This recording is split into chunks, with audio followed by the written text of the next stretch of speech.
Aujourd'hui, j'aimerais te parler d'une nouvelle fonctionnalité disponible depuis PHP 8.1.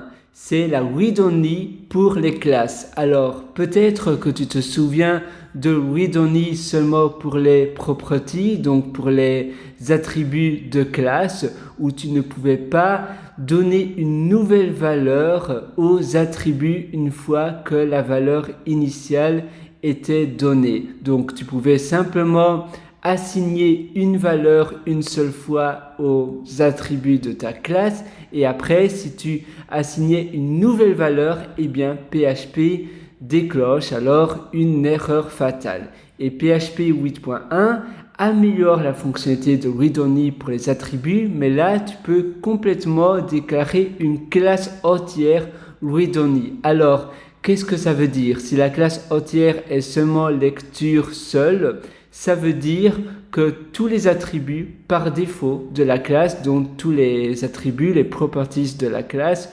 seront hors read-only. Donc tu déclares ta classe comme cela, read-only, classe, et puis l'attribut ici sera hors read-only. C'est une fonctionnalité très puissante. Si tu vas sur Teacher, eh bien il te l'indique aussi. Donc alors, c'est là, donc tu vois, avant, si tu utilisais les constructeurs Property Promotion, c'était une fonctionnalité disponible depuis PHP 8, peut-être que tu l'utilises déjà, où au lieu de déclarer tes attributs de classe dans le constructeur, une à une, tu assignes la valeur par défaut, eh bien, tu pouvais directement déclarer tout cela avec les types de données dans le constructeur en tant qu'argument et ainsi tu ne devais pas les déclarer en haut. Et là, l'exemple, ils utilisent donc les constructeurs Property Promotion pour l'exemple. Ici, c'est avec read-only, tu vois, il se répète read-only, read-only, read-only. Et puis là, dans le deuxième exemple, grâce à PHP 8.2, tu peux déclarer la classe en tant que read-only et donc ça veut dire que les attributs de la classe seront automatiquement au read-only. Vouloir dire donc une fois tu peux donc assigner la valeur par défaut via le constructeur une seule valeur, mais si tu assignes une nouvelle valeur aux attributs par la suite, PHP donnera une valeur fatale, une erreur fatale. Alors, faisons simplement un petit test. Allons sur PHP Storm. Peut-être que toi, tu utilises Visual Studio Code ou bien un autre éditeur de texte. Là n'est pas le problème. Moi, j'ai simplement déjà créé un fichier qui s'appelle read-only et trait d'union PHP 8.2. Et là, je vais mettre, donc je vais faire une classe. Ma classe, ça va être person.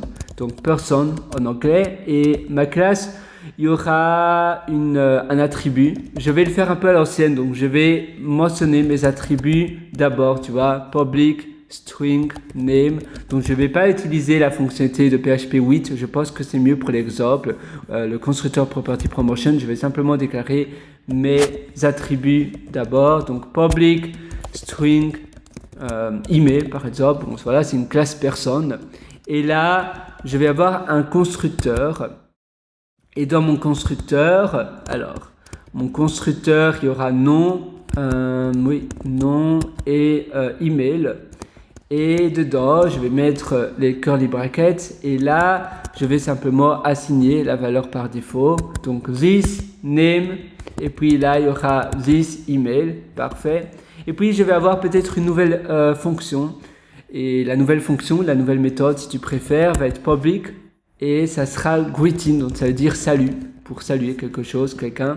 Et là, elle va retourner void, donc je vais utiliser les return type declaration, donc les types de données de retour. Et ça sera void. Et là, on va faire un echo et on va afficher le nom de l'utilisateur, par exemple. Ou bien on va faire, par exemple, salut. Et puis, tu auras le nom. Donc, je vais faire comme cela avec le nom. Voilà. Salut et le nom. Parfait. Pardon. Attends. Je vais simplement, voilà. Comme cela, avec le nom. J'utilise les curly brackets, donc comment on appelle cela? Les accolades. Parce que, en fait, j'utilise le property. Si je n'utilise pas les accolades, eh bien, il y aura une erreur parce que j'utilise this. Donc, en PHP, Tu peux évidemment afficher des variables quand c'est entre guillemets doubles, mais par contre, si c'est un tableau, donc un array, et si tu fais appel à un attribut de la classe, tu dois avoir les accolades. Comme ça, PHP sait voir la différence, que tout l'ensemble est une variable. Si tu as évidemment simplement une bête variable, là, tu ne dois pas avoir d'accolade. Alors, donc on fait echo. Et puis après, on peut simplement créer notre objet. Donc je vais faire person. Donc là, je vais initier mon objet. Je vais faire new person. Donc je crée mon objet. Et puis après, je fais person. Et là, je vais faire greeting, par exemple.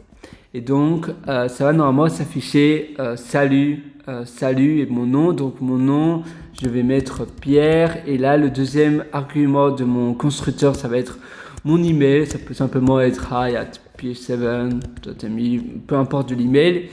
Et puis, je vais démarrer mon serveur PHP. Donc, je vais faire PHP, le flag S, donc le drapeau S, c'est le paramètre. Et là, je vais faire 1, 2, 7, 1, 2, 7, 1, 1, 1, ouais, 1, 2, 7, 0. Attends, parce que là, je m'embrouille un petit peu, voilà. Et là, le port, c'est 8080 par exemple. Là, je peux aller sur, ou bien 8000, je vais faire. Parfait.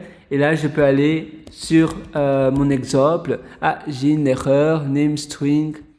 Read only. Attends. Cannot assign property name. Read only. Ah, bah oui, c'est parce que je l'ai déjà mentionné. Attends, est-ce que je l'ai déjà mentionné? Non, pas encore. L'erreur, c'était ta property. Je vais switcher là.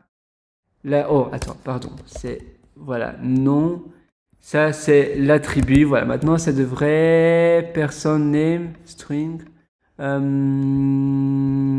Alors, l'erreur, c'est amusant, je vois même pas mon erreur. Donc, non. J'assigne. Oh, pardon, le type. Ça, j'avais mis un type qui n'est pas string. J'avais fait un typo, donc une faute d'orthographe. Voilà, salut Pierre. Donc là, ça fonctionne. Par contre, maintenant, si je change to read only ici, ça c'était disponible depuis PHP 8.2, ça va parce que je l'assigne seulement une fois, mais ici, si je modifie, ici le read only c'est disponible depuis PHP 8.1, oula, je raconte n'importe quoi, et là, si je l'assigne avec une nouvelle valeur, new value, donc nouvelle valeur, et tu vois, PHP me dit c'est read only, tu peux pas modifier cela. Donc, d'accord. Et maintenant, donc voilà, là, je modifie la valeur. Ici, si je supprime le read only, ça va aller à nouveau. Par contre, si je déclare ma classe en tant que read only, disponible depuis PHP 8.2, ici, c'est la nouvelle fonctionnalité, tu vois, j'aurai la même erreur. Et la même chose pour l'email. Si maintenant, je modifie l'email par exemple, henry@gmail.com par exemple, ou je sais pas, oui, gmail.com ou greeting.com, eh bien, j'aurai une erreur également. Et si j'enlève read only et que je mets simplement read only pour name et non pour email, eh bien là, tu vois, ça va aller. Par contre, si je modifie, si je permute pour l'email, là, ça va pas aller parce que je modifie encore ici l'email. Et à nouveau, read only, si je le mets dans la déclaration de la classe, je ne pourrai pas à nouveau donner une nouvelle valeur à mon attribut de classe par la suite. Je peux seulement donner une seule valeur initiale. Ici, en l'occurrence, ça se trouve dans le constructeur. Et une fois que l'attribut a une valeur, je peux plus lui donner une deuxième valeur. Et ça, c'est la puissance de read only. Maintenant, si j'utilise le constructeur property promotion disponible depuis PHP 8, je vais modifier cela. Donc, je vais simplement supprimer ici la déclaration des attributs. Et là, j'enlève ceci et je fais public string. C'est le type, c'est chaîne de caractères, string, public string. Eh bien, ça sera pareil. Donc, ça, c'est, voilà. Comme cela, si je fais comme ceci, à nouveau, je ne peux pas donner une nouvelle valeur ici au greeting. Tu vois, maintenant, si je vais ici, tu vois, j'aurai à nouveau une erreur. Et si je supprime ceci, voilà, je n'ai plus d'erreur parce que je donne plus une deuxième valeur à mon attribut email ou name. Et à nouveau, si tu enlèves read only, eh bien là, PHP ne va plus rouspéter. Donc voilà, ça c'est pour la fonctionnalité read only pour déclarer tes classes. Ça sera beaucoup plus rapide parce que si tu veux tous tes attributs qui soient en read only, tu devras simplement déclarer ta classe read only et pas chaque attribut comme ici, tu vois, avant il fallait faire en PHP 8.1, il fallait faire public read only string comme cela. Eh bien maintenant c'est beaucoup plus simple. Tu vas simplement déclarer ta classe en read only et tu pourras supprimer ici les read only pour chaque attribut de classe. J'espère que ça va t'aider et je te souhaite un excellent codage en PHP 8.1. Et d'ailleurs, si tu veux aller encore plus loin, j'ai plein de projets open source. J'ai plein de choses que tu peux aller voir sur mon GitHub si ça t'intéresse. Donc mon GitHub c'est ph-7. Ça se trouve sur le site donc GitHub. Tout simplement, et j'ai pas mal de repositories, de repos, pas mal d'organisations. Si tu aimes bien des CMS, j'ai aussi un CMS de rencontres si tu veux créer un site de réseautage, etc. Voilà, moi je te souhaite le meilleur et à une prochaine. Ciao.